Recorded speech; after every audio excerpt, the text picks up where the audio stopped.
So just for the record, could I have your full name and your position and company?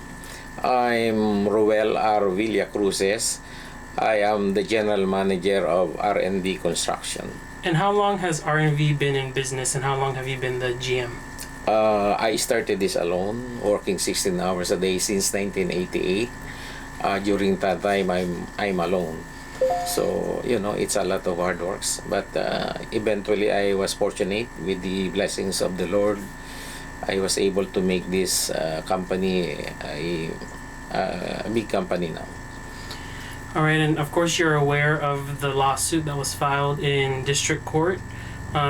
Can you just tell us your just general response to the allegations outlined in the lawsuit? It's around 61 pages. Actually, that was, as you can see, it's an amended complaint, and it was filed 1 year ago.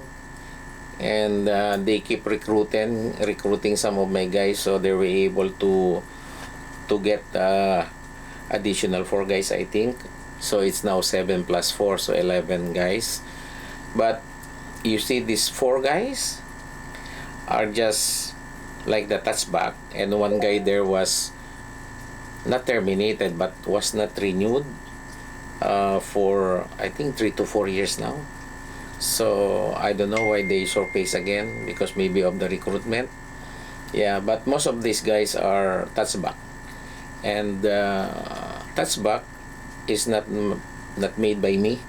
It was a law that requires CW1 workers to leave the island after 3 years of work in Saipan. And this 7 has no intention to go back. I don't know what's the reason, but we provided them all their ticket back home. We have the copy of those tickets. So do you refute the claims that you did not fulfill promises made in the contract, such as here in the lawsuit it says free housing, free food, medical care? I don't know what company in Saipan that provides even free food, because here even local or US citizen or green card, they have the right to select what food they want. So I don't know where they are getting all these allegations.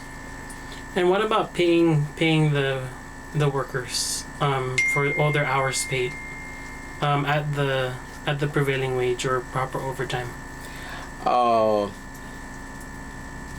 Saipan, we have federal projects, even the FEMA projects.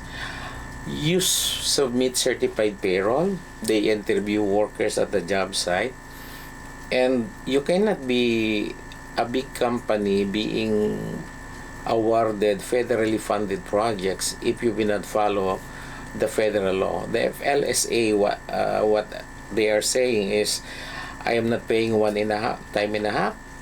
That's, for me, is a complete lie, because Saipan is a small island. CUC, DPW, PSS, all those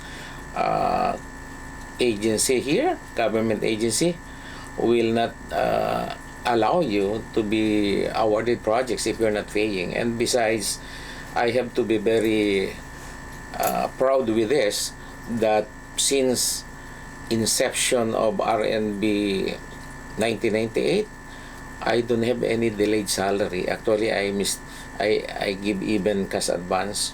So these are all lies for them to stay legally in the island. And I pity these workers, because maybe somebody is behind them to sue me for whatever purpose they may have in mind. But FLSA, the time and a half, Mr. Manglona, can I call you Thomas? Sure. You cannot be in business since 1998 until now if you are not paying overtime. And besides, I don't have that heart, because I came from a poor family. I'm proud of it. I cannot. I will not even bother to give them the right salary. I did also want to address another allegation about the housing provided by RNV They describe it as unsanitary, inadequate, up to 7 workers in one room. What about that? What's your response to that? I'm open for inspection. It is we have our own safety officer.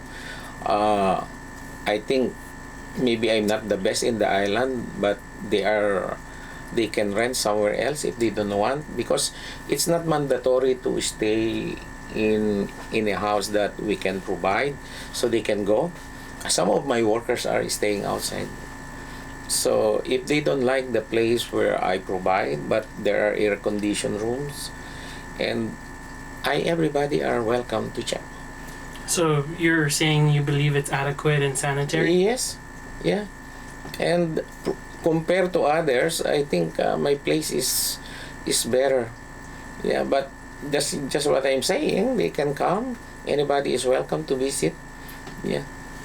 All right, and there's also this accusation of intimidating the plaintiffs, telling them that if you complain to labor, that it's not going to turn out good for them. Have you ever intimidated any workers or told them not to complain? I don't know where are they getting this information, because they are now making a lot of these lies, because their intention is not really to complain whatsoever if my company is good or bad, but their real intention is to stay permanently in the island. That's you can verify it from the way they complain now. And besides, this is the thing that I want to ask. If this guy like that, like he stays for me for almost 9 years, the 2 guys that were not renewed, USAIS, the De Leon and Armilla, their permit was not approved, the application. Now, if I am a bad employer, why they waited for 9 years or 8 years before they file a case? Why? And these other guys who are touchback, why waited for touchback? If you don't like the place you are staying, or you are not being paid the right amount of money as they're alleged, why wait until touchback? Why? From the very start, if you are not being paid, why not go to US Labor or the labor here in the CNMI? They will be entertained. Why? That's the issue. So, Mr. Villacrusis, you believe you run a legal, safe, sanitary operation here that's fair to your workers? Yes. That's the one I can tell. Now, I have also another one in global if you want to see, because this is the thing. I always make it a point to build something new, because of course I am running a construction company, and I am getting more workers from the Philippines. So I want them to be happy when they go back home to their place, and also when they arrive here, they have $200 for their food as so as they can pay. And I always treat them, somebody will pick up them in the airport, bring them to Shirley's or any.